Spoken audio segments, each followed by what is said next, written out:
안녕하세요. 북두시민혁명군의 전영돈입니다.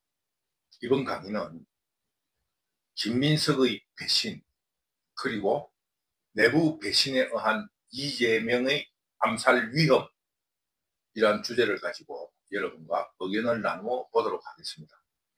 먼저 오늘 강의의 결론부터 먼저 말씀드리면, 그 반란군들, 이 반란군의 결말은 내부 분열, 쉽게 말하면 반란의 실패로 인해서 반란군들 내부 지도부 내에 분열이 일어나면서 이인자 혹은 지도부 내의 배신자가 그 반란 수개를 목을 효수를 해가지고 광군에게 갖다 바치는 것이 반란군의 정통적인 그 스토리 전개입니다.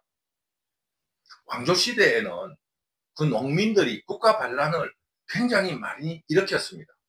크고 작은, 지금 현재 우리 민주시대에 벌어지고 있는 집회만큼이나 그 농민들의 반란도 많았습니다. 큰 사건만으로도 고려시대에는 만적의 난이 있었고, 조선시대에는 홍경래 난 등이 있었습니다. 또 중국 같은 곳에서는 그 땅덩어리가 워낙 넓으니까 중앙 집권이 개입되지 않는 그런 지역에서 응거하는 농민 반란군들이 너무너무 많았습니다.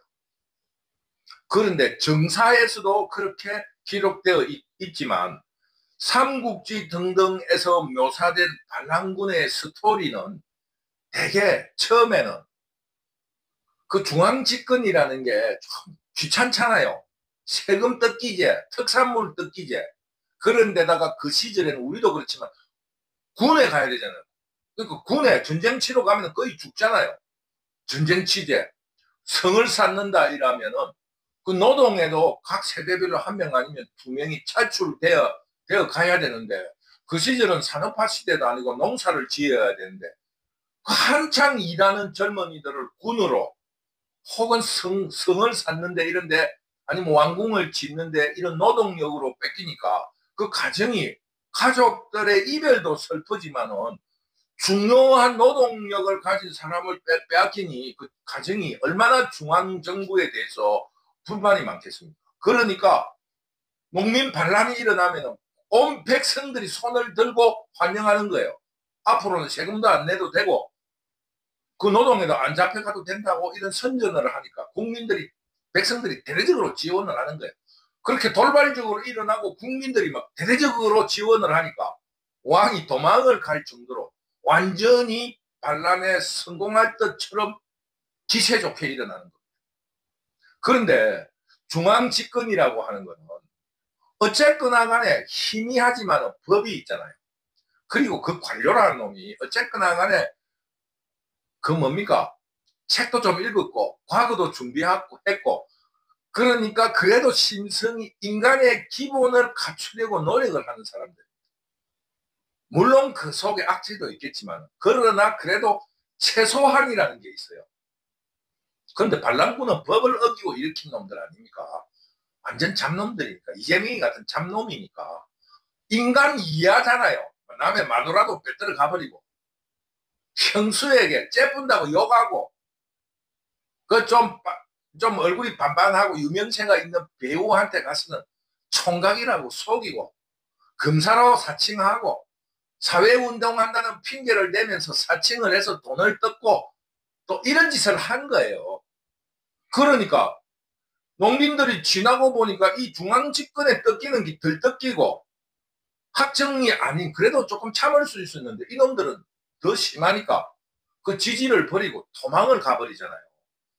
그러니까 농민군이 죽는 거예요. 광군에 의해서.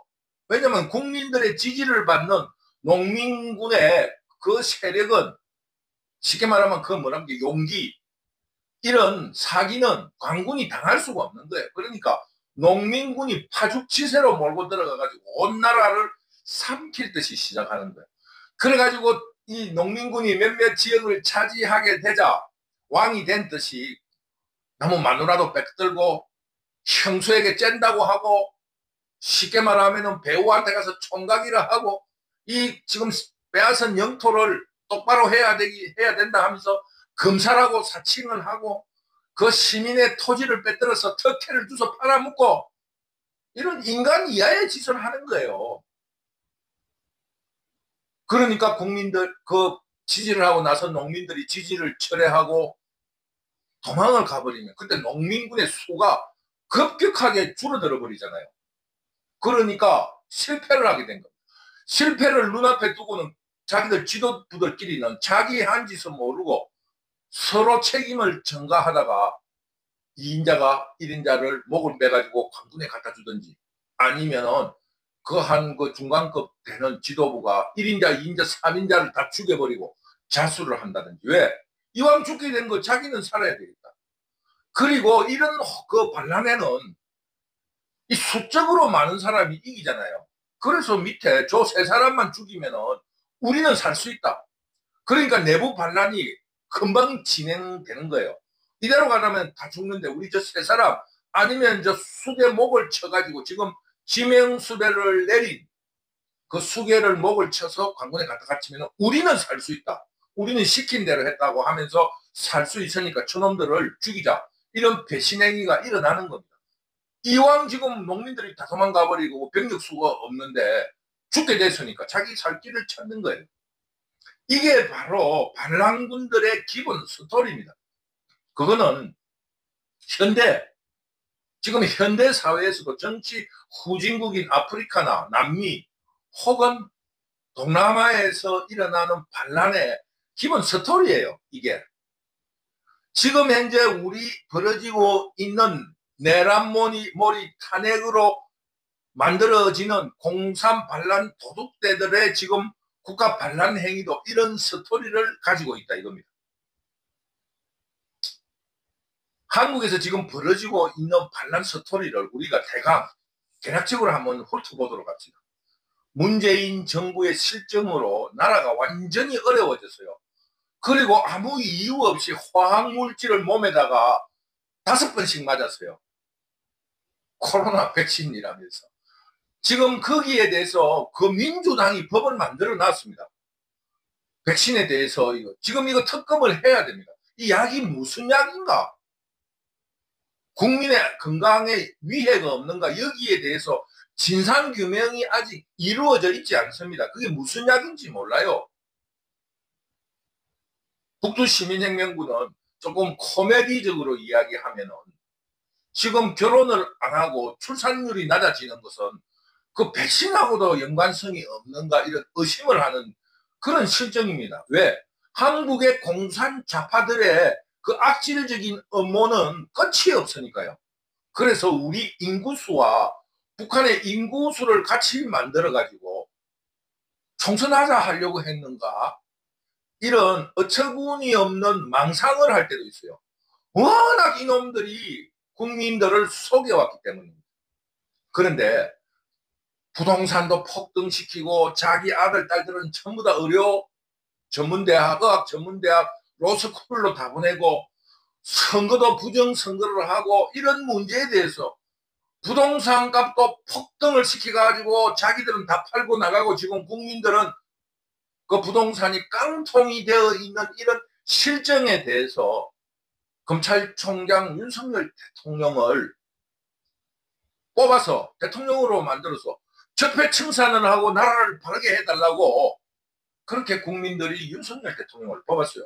그런데 윤석열 대통령은 물론 공산 반란 도둑대들의 음모였지만은 김건희 여사에 대한 부정부패 문제에 시달리고 또 술이나 먹는다 해사채 이러니까 그런데 그거 좋다 이거예요. 그래도 자기가 적폐청산을 했으면 될 건데 적폐청산도 안 하고 자기 쉽게 말하면 부하 직원을 데리고 와서 한동훈이라는 놈을 데리고 와서 비상대책위원장도 시켜주고 법무부 장관도 시켜주고 당대표도 시키고 선거대책본부장을 시켜줬는데도 둘이서 싸우기만 하고 결국 총선에서 참패를 하면서 적폐청산은 물을 건너가 버리니까 국민들이 너무너무 실망해서 지지율이 10%대로 깔아앉고 말았습니다.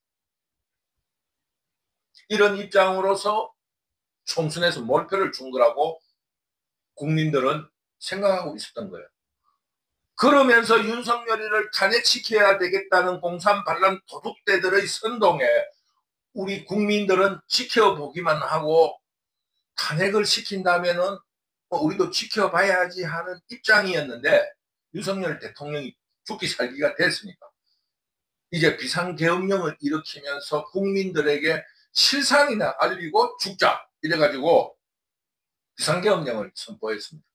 그러면서 윤석열 대통령이 선거는 부정선거고 인사는 탄핵 31번이라는 탄핵을 통해서 방해하고 그리고 새로 뽑는 인사에 대해서는 인사청문회로 방해를 하고 예산은 예산대로 다 삭감을 해버리면서 국정방해를 해가왔습니다. 이렇게 하니까 응?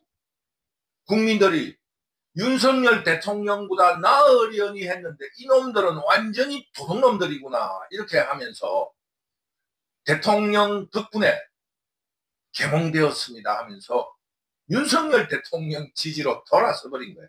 그 지금 그 왕조시대의 농민 봉기운동하고 똑같은 거예요. 이놈들이 좀 나으려니 했는데 알고 보니까 이 정통 관료보다 더 나쁜 놈인 거예요. 그러면서 들여다보니까 그 수괴인 이재명은 왕조시대의 도둑놈들처럼 지나가는 여자한테 영화배우한테 총각이라고 속여가지고 지 말대로 따먹고 또 형수 보고 형님 자기한테 사사건건 방해된다고 정신병원에 넣으려고 한다는 형수의 항의에 생식기를 째버린다 하고 그 성남 시민의 토지를 수용을 해서 땅이 반듯하게 아파트를 지을 수 있는 부지로 만들어서 특혜를 줘서 7천억 가까운 부정부패를 일으키고 완전히 개판이에요. 지금 현재 15개의 혐의로 5개의 재판을 받고 있는데 그 재판마저도 대법원 판사를 매수했다는 의심을 받고 있고 아주 막 이 잡놈이라는 게 비상 계몽령을 통해서 알게 된 거예요. 그러면서 국민들이 돌아서니까 그 내란몰이 탄핵 이 반란이 실패하게 된 거예요. 그러자 반란, 공산 반란 그 지도부 내에 배반이 일어난 겁니다.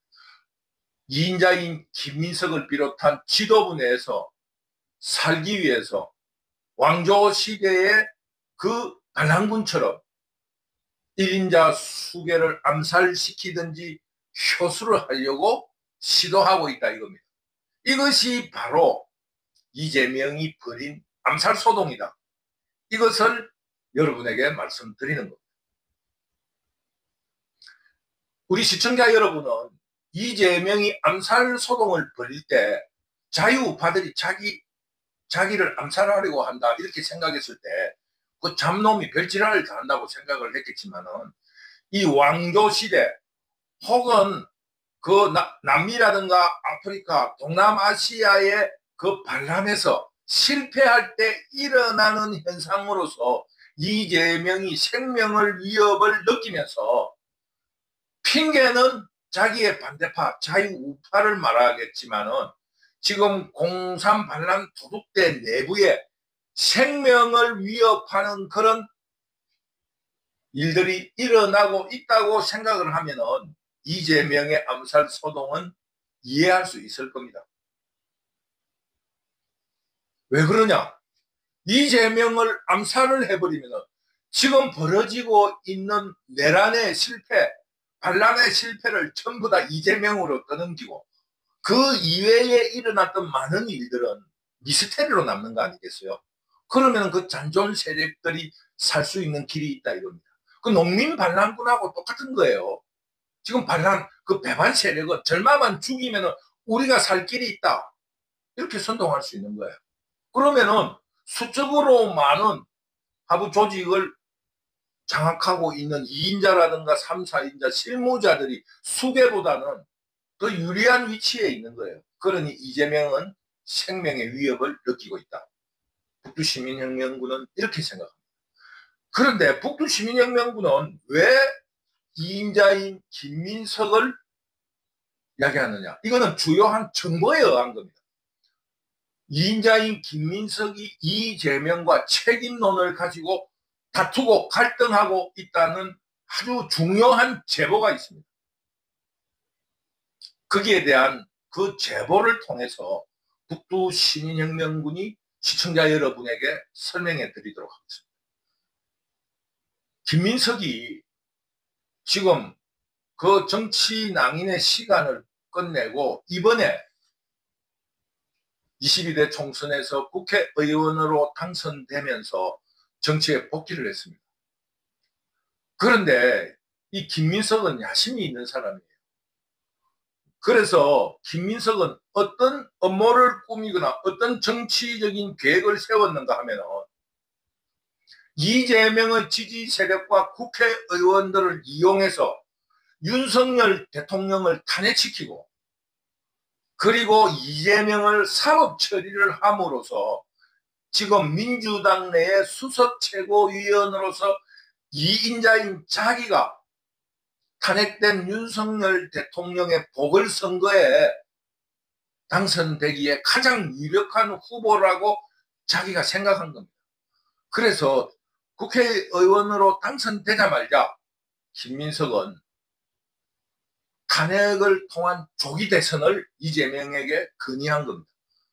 그렇지 않으면 당신은 살아날 길이 없다. 사법 처리를 임기까지 가다가는 당신은 사법 처리되면 정치 생명이 끝났다. 이거는 이재명 자체도 그렇게 판단하고 있었기 때문에 서로 의기투합을 한 겁니다. 그래서 국회의원 선거가 끝나자마자 한 7월달, 8월달부터 김민석이 당내에 비상계엄령 대책위원회를 만들었습니다. 그러면서 윤석열이가 갈 길은 북풍 혹은 전쟁 시나리오 아니면은 비상계엄령을 엉뚱하게 선포하는 길밖에 없다. 이렇게 이야기를 하면서 그 비상계엄령에 대한 대책위원회를 만들어 놓고 그 2달 뒤 한 10월 달쯤에 이재명 집권 프레임 본부라는 걸 만들어서 자신이 본부장으로 취임해서 이재명의 조기 대선을 준비한다는 이런 미명하에 자신의 집권 플랜을 진행시키고 있었던 겁니다. 그러면서 윤석열 대통령을 압박하기 위해서 김건희 여사 가족의 부정부패 그리고 국정비리심판위원회라는 심판위원회의 위원장으로 앉아서 김건희에 대한 모든 폭로, 거짓 뉴스를 퍼뜨리기 시작했습니다. 쉽게 말하면 출처불명의 제보라는 이름으로 이 윤석열 대통령을 압박하고 이런 압박을 방해하는 감사원장, 법무부 장관, 검사들을 탄핵을 시키면서 그 집권 플랜을 진행시키고 있었던 겁니다. 그러면서 윤석열 대통령이 뭐 누구나 알 수 있듯이 비상계엄령을 선포하지 않을 수 없게 된 거 아닙니까? 비상계엄령을 선포하니까 비상계엄령 대책위원회에서 준비했던 내란머리로 싹 몰고 가가지고 그건 준비되지 않고는 이런 일이 일어날 수가 없는 거예요. 3일 만에 몰아붙여서 약 한 일주일 뒤에 국회에서 탄핵 소추를 시키는데 성공했고 약 한 달 뒤에 내란 혐의로 형사적으로 체포, 구금하기에 이르렀던 것입니다. 그런데 국민들이 앞에서 말했듯이 이 도둑놈들이 공산 반란 도둑놈들이 윤석열보다 더 심하네 이렇게 돼가지고 그 지지가 윤석열 대통령으로 다 몰아가고 이런 지지를 업으면서 윤석열 대통령이 구속 취소가 되면서 석방이 되고 지금 탄핵 심판도 각하가 될 지경에 이르자 김민석이 계획했던 국가 반란은 실패하게 된 겁니다. 그러자 김민석은 이 책임을 속도 조절을 실패하고 속도를 높인 이재명에게 책임을 몰아간 겁니다. 그리고 그 박선원, 김병주 이런 사람을 통해서 벌인 공작 정치를 탓하면서 왜 그냥 이렇게 자신이 계획한 대로 하면은 저절로 탄핵이 되고 시간 속에서 모든 것이 해결될 것인데 왜 이렇게 다른 밥에 코를 빠뜨리는 일을 하느냐라고 힐난을 하면서 이재명을 비난하고 있는 겁니다. 그럼 여러분들이 이해가 되겠습니까? 그런데 그거는 우리가 자세히 들여다보면 김민석의 음모예요. 왜? 김민석은 지금 현재 프랜으로도 이번 금요일 어제나 14일이나 아니면은 월요일쯤에 탄핵 심판을 하고 26일 날 이재명이 피선거권을 박탈당하는 그런 징역형을 받거나 집행유예형을 받게 되면 대통령 보궐선거에서 민주당에서 나갈 사람 김민석밖에 없잖아요. 이런 계획이 있었는데 지금 현재 그 모든 것이 김민석 프렌대로 다 된 거예요, 지금. 그런데 불행하게도 하늘은 그물이 성진 듯 하지만 하나도 놓치지 않잖아요. 그런 인간의 재주로는 성공할 수 없는 겁니다. 삼국지에도 나오잖아요. 모사는 죄인이요. 이를 꾸미기는 사람이 하지만은 성사는 제천 하늘에 있다. 일이 되는 건 하늘에 있다는 말처럼 참 김민석이도 땅을 치고 후회할 겁니다. 다 된 밥이잖아요. 지금 국민 여론만 돌아서지 않으면 금요일날 탄핵 소추시키고 26일날 실형받으면 끝나는 거 아닙니까? 이런 프로그램을 쉽게 말하면 김민석이가 만들어 온 거예요. 그런데 그거를 이재명이 너무 속도를 자기가 빨리 살라고 지나치게 속도를 높이면서 조금 무리를 했다. 그러니 국민들이 역풍이 불어서 이래 된 거다. 그리고 두 번째로 왜 자꾸 그 증거에 오염을 시키느냐. 그로 인해서 국민들의 지지가 돌아섰다. 이렇게 이재명을 비난하고 나섰다는 제보가 북두시민혁명군에 들어온 겁니다. 그리고 지금 현재로 볼 때 김민석은 내부적으로 당내에서는 비상계엄령 대책위원회, 이재명 집권 프레임 본부 등을 만들어 놓고 자기의 정치 계획을 진행시키면서 자기형 김민웅에게 촛불행동본부라는 이런 좌파 시민단체를 결집시킨 조직을 만들어서 당 외부 시민단체에서 당 외에서 윤석열 대통령에 대한 탄핵 심판, 탄핵 소추와 탄핵 심판을 그 집회와 시위를 벌이면서 헌법재판소를 압박하는 역할을 하고 있었던 겁니다. 이런 형제 둘이 이번에 만약에 이 내란 혐의에 실패를 하게 되면 그 집안이 지금 패가망신하게 된 이런 위기에 처했다 이겁니다. 그러므로 살 수 있는 길은 뭐냐? 이재명을 처단하는 겁니다. 이재명을 처단함으로써 모든 책임은 이재명에게 보내고 그 이후의 사건은 모른다로 미스테리로 남겨놓을 수 있기 때문입니다. 이런 일에 대해서 이재명도 위기의식을 느낀 겁니다. 아, 이놈들이 잘못하면은 나에게 모든 책임을 뒤집어 씌우고 나를 죽일 수도 있겠구나. 이것이 바로 이재명의 암살, 그런 소동이다. 이렇게 생각합니다. 핑계는 자기를 반대하는 지금 자유우파들이 암살한다고 핑계는 됐지만 내부에 반란이 있다. 그래서 지금 현재 이재명은 의원총회라든가 이런 그 민주당 내의 집회에 참석하지를 않아요. 그리고 우리 자유우파가 생각할 때 참 얼척없는 그런 그 주장으로 경찰을 자기 신변 보호를 해달라고 하는 것을 이해할 수 없었지만 북두시민혁명군의 주장을 그 조금 유의 깊게 들여다보면 이재명의 암살 위험은 우리들이 생각하는 것보다 더 심각하게 받아들이고 있다. 지금 내부에 살 수 있는 길은 이재명을 암살시키는 수밖에 없다. 그래야만이 지금 현재 김민석 그 가족, 자기 형까지 살아날 수 있는 거예요. 앞에서 말했지만 왕조 시대의 반란의 종말도 쉽게 말하면은 그 밑에 조직이 있는 사람들한테 가까운 사람이 김민석이 이재명을 처단함으로써 우리라도 살 수 있다라는 선동이 맥히게 되어 있는 겁니다.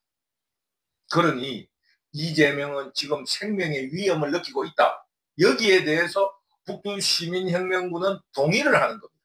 자유우파가 암살한다는 게 아니라 내부에서 배반이 일어나서 이재명은 처단이 된다는 겁니다. 결국 공산 반란 도둑들이 살 수 있는 길은 뭡니까? 이재명을 암살시키거나 처단하거나 아니면은 광군에게 밀고를 해서 체포시킴으로써 모든 책임을 이재명에게 덮어 씌우고 살아남은 우리들이 우리의 본부인 전라도로 가서 다시 근토 중래를 하자. 이런 합의를 볼 수 있기 때문입니다. 그러므로 윤석열 대통령은 대통령으로 복귀를 할 겁니다. 복귀를 하게 되고 그 배반 내부 분열에 의한 공산 반란 도둑대들은 괴멸하고 말 것입니다.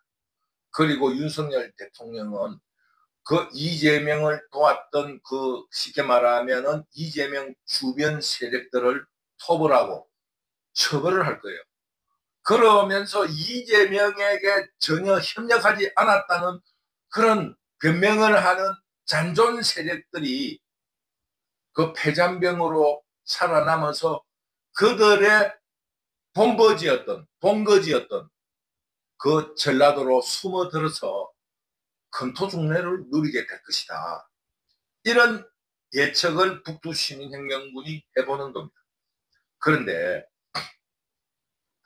우리 자유우파는 이 공산 반란 도둑대들이 다시 살아나면 그 복수심이라든가 그동안에 고생했던 그거를 생각해서 이 사회를 굉장히 혼란시킬 겁니다. 그러므로 우리 모두가 힘을 합쳐가지고 이번에 이 공산 반란 도둑대들을 완전히 처벌해야 된다. 절대 회복할 수 없게 만들어야 한다. 이것이 북두시민혁명군의 생각입니다.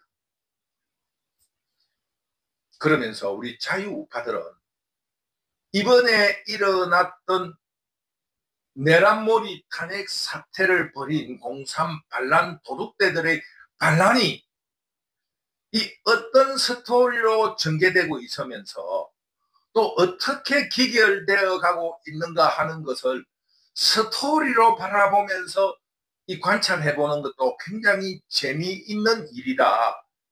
이렇게 생각하면서 반란 도둑대 2인자의 내부 배반 혹은 내부 반란과 반란 수계의 목이 효수되는가 아니면은 밀고로 의해서 쉽게 말하면 양심선언이 밀고예요.